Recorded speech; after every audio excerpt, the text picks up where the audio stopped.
And in my life running the probate court for 4 years, they were before me, yes, numerous times, and we had a lot of frank and candid discussions on the bench and off, and in settlements. And I will say, Robin, I'm getting ahead of myself with you, but both of these folks have not only great temperament, but great wisdom from the standpoint of the law. We'll hear from Dave Gromas first. Robin, why don't you start with what we have to say? The answer to the question is yes. You absolutely need an estate plan. Your estate planning attorney should coordinate with your financial planner and with your CPA to make sure that all aspects of your financial situation and your taxes are considered in putting an estate plan together. So that's the simple answer. What do we see as one of the most important factors after an estate plan is done? The fact that clients do not follow through on completing the plan. I draft the plan, I give instructions to the client to move forward to accomplish changes in title, changes in beneficiary designations, and they don't do it. What happens when they die? We do our best to correct those mistakes. We can't always do so. Let me jump in there, Robin, on Sure. that. One of the things that I'm seeing a whole lot these days. David, get on that mic. All right, I will. One of the things that we see in 2016 in my practice, they came to Robin in 1980s, 1990s. She gave them the instructions. They actually did the instructions. Back in 1990s, the exemption amount was $600,000. Today, the exemption amount is $5,455,000 each. The trust that they did back in the 80s or 90s, and haven't done anything since, talks about splitting this thing into an AB trust at the death of the first spouse. Well, today they have an estate with about $900,000 worth of retirement plans. They have a home worth $300,000, and they've got $300,000 in cash. So now we have a death, and we've got a trust that says split this into A and B. And the beneficiary designations on the IRA or on the retirement plan name the spouse. Okay? So even though we did great work at the time and they followed through, now we've got a situation where the rules have changed, and had we known that back in the 80s or 90s, we wouldn't have designed a plan the way it currently is planned. So go ahead, Robin. Well, that was the next point that we were supposed to cover anyway, but again, it's not only that there are changes in the law, but there are changes in your personal circumstances. And just like Doyle said that people come to him and say, look what I did, people don't come to us and say, my son passed away and I want to deal with what happens to his share of the estate. Or my husband has been unemployed and our circumstances have changed and we're going to move to a different state. What do we do?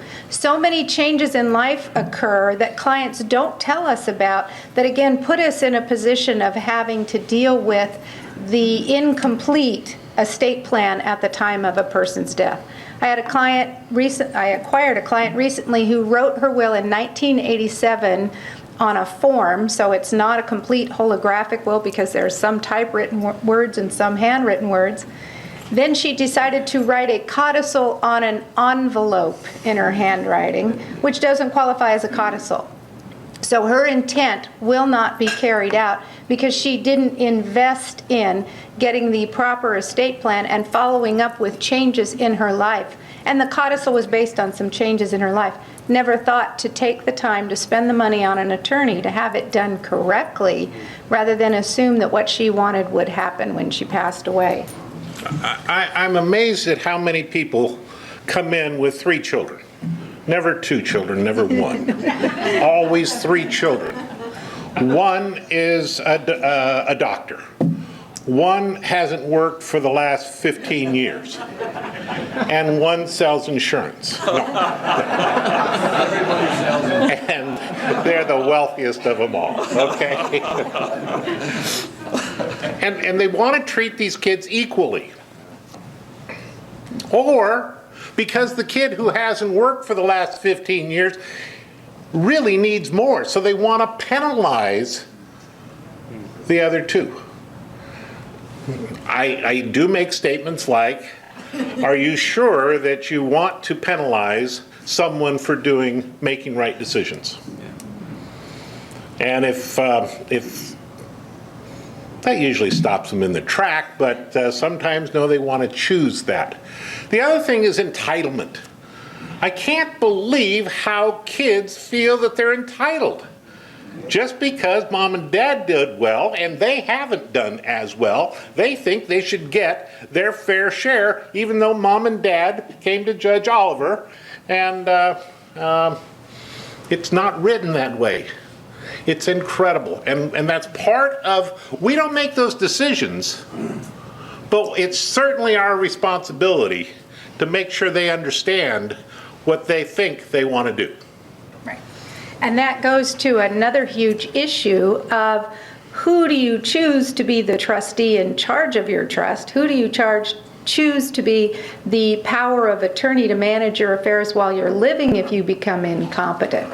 Do you choose child number one, who's the life insurance agent and has some understanding of estate planning? Do you choose the daughter who's a CPA and knows how to handle the tax matters?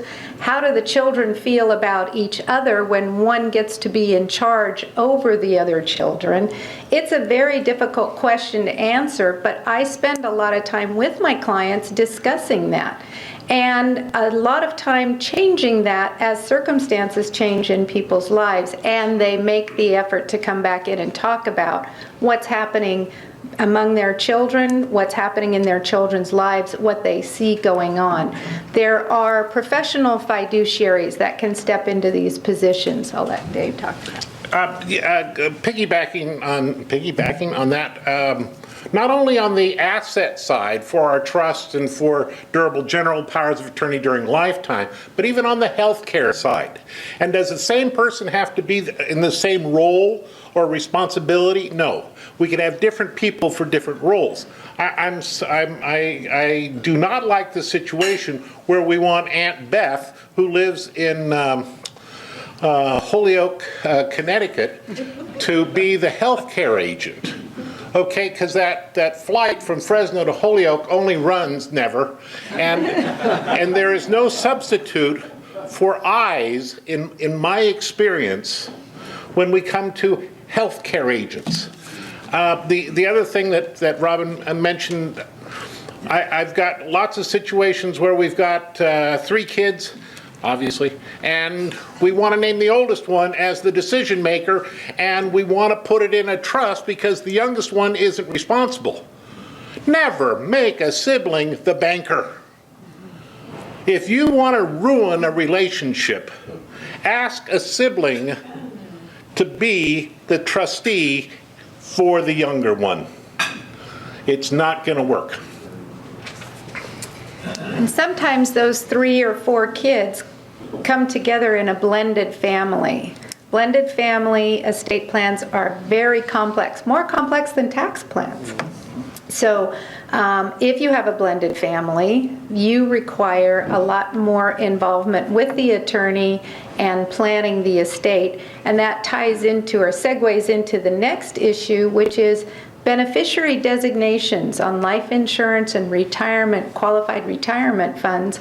Those have to be a part of and come into the entire picture of the estate plan. Your beneficiary designation should coordinate with the estate plan and complement it. And oftentimes people don't follow through on that beneficiary designation. A real quick financial kind of advice, not to be a financial planner or an accountant, but keep in mind that your qualified retirement funds are the best source for making charitable contributions at death.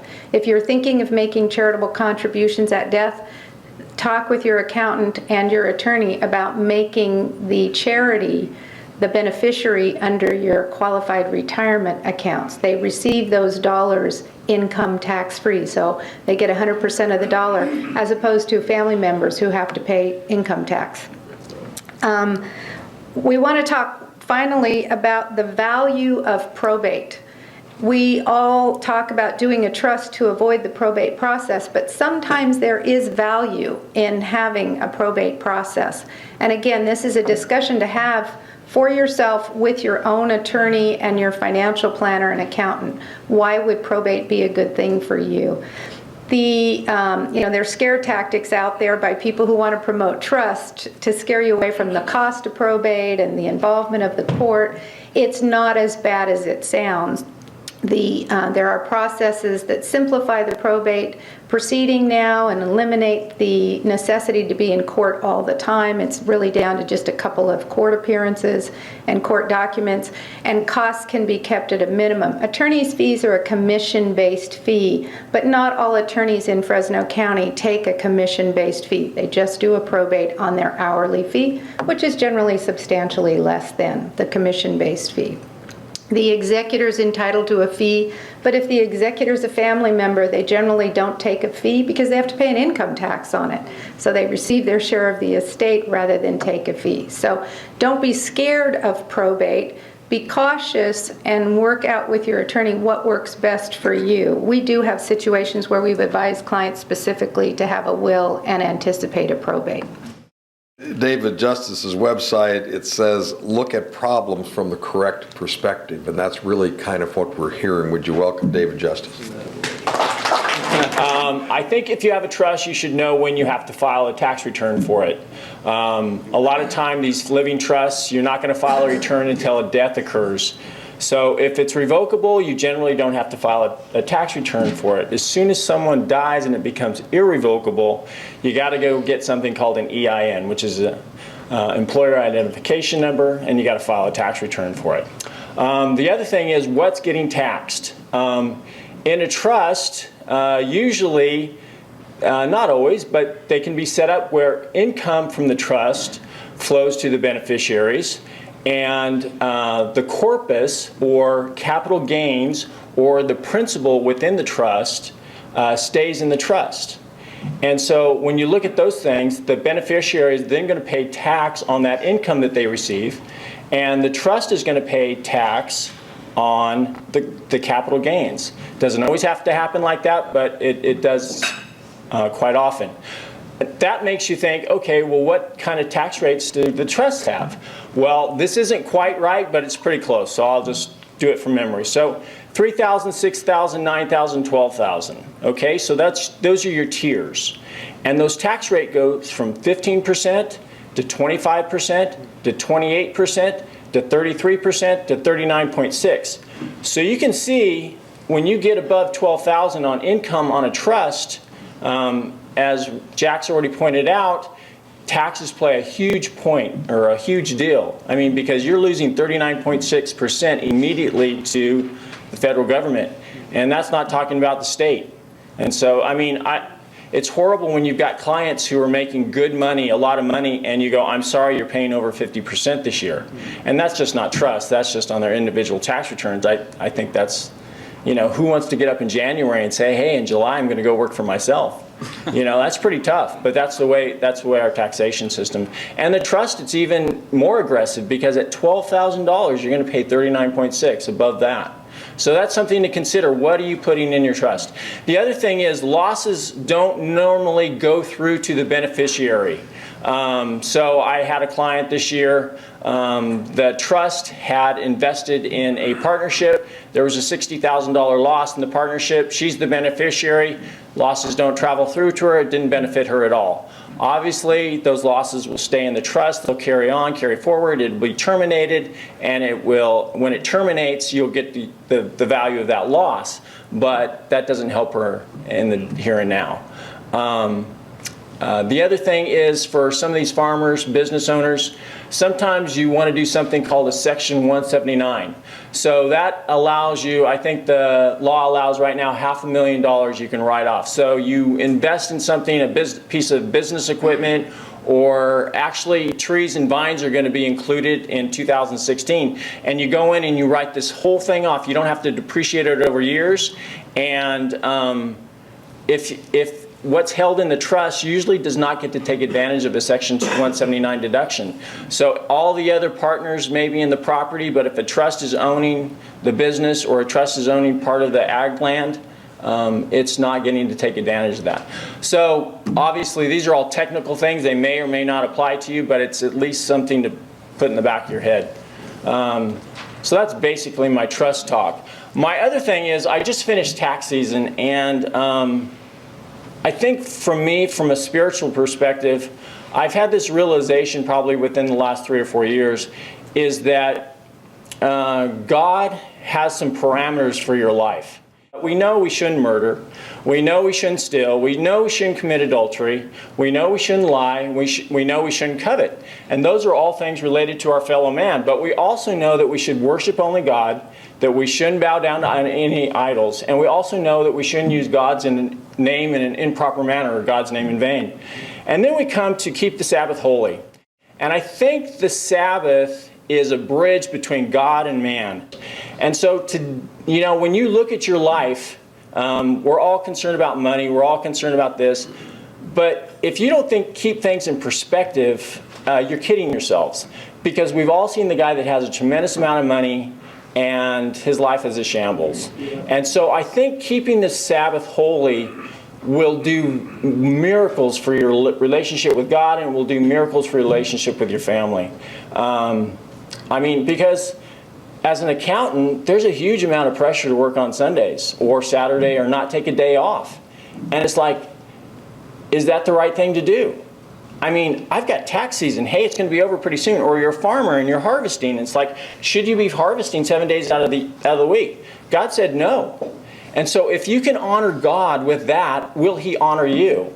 And I think that's, what this whole discussion this morning has been about: stewardship. And can you steward a day for God as well? And can you steward your income for God as well? Because if we're giving money to the government and we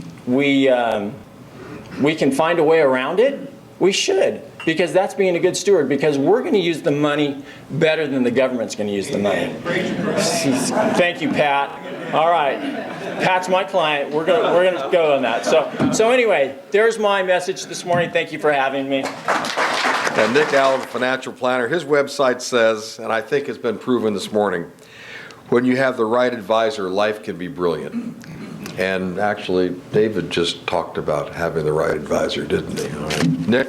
As you've kind of heard flushed out today, estate planning can be complex, but I think the general message that you're hearing is it doesn't have to be with the right team in place. So we're going to talk about that a little bit. And I think a common misconception that we run into in the financial planning arena is that people quickly associate estate planning with what happens at death, but they lose sight of all the important aspects of a good estate plan that happen while you're living. And so an opportunity I will often have with clients is to shed light on, that this decision that you're about to make has relevance in the area of estate planning, and we should probably involve your trusted attorney, your trusted CPA, and bring them in on this decision so that it's well-rounded and well thought out. And how I often see that flush out is when I visit with new clients for this first time, it's very common for them to bring in a 3 to 5 inch pile of their life, their financial documents, tax returns, business contracts, life insurance statements, account statements, liabilities, and it becomes real clear within no time how much time they've dedicated to an estate plan or to a tax plan. And one of their first requests is, Nick, am I going to be okay with the decisions that I've made? And through the studying of beneficiary designations, life insurance strategies, death benefit amounts, the types of insurance they're using, account ownerships perhaps, the business structure, are they married? Is this a second marriage, as our attorneys were sharing? Is there a disability in the family that needs some tending to? Those are all important things that I sift through that pile that become apparent. And and as a result, our relationships with trusted attorneys and CPAs in town is crucial. I can't just drive that home enough that it is a team effort, and we couldn't do it without you guys. And so keep up your good work, and know that we really appreciate it and really rely on your advice a lot. Once the plan is created and we respond to the question of how are you doing, and if it's not perfect, which it rarely is perfect, we'll give some constructive advice of some small tweaks and changes along the way to improve their likelihood of success down the road. And that could be retirement, that could be income goals, that could be sending my kids to college someday, that could be paying for a down payment on a next home. We tie all that team together. And then clients really appreciate the tracking element of that, because you know the drill. You get busy with life, you work hard on a comprehensive estate plan, you work hard to implement it and get it all dialed in, and then life begins to happen. And 3 years later, decisions, you're moving out of state, perhaps there's a change in the ownership laws in that new state, perhaps there was a divorce that occurred, or a remarriage, or another child, or a child with a disability. And so, as Bob and I were kind of preparing for today, he confirmed. He said, "Yeah, I mean the accountability and the tracking that comes with a good team like that is priceless in a relationship." And I'll end with this: I'm really encouraged by the amount of millennials and Gen Xers that are taking estate planning seriously. I think one instrumental reason why is the moment they hear that without a guardianship for your kids, the state of California has significant influence of where your kids go, and they start to process that. Well, my closest of kin is my crazy Uncle Jack and loony Aunt Harriet.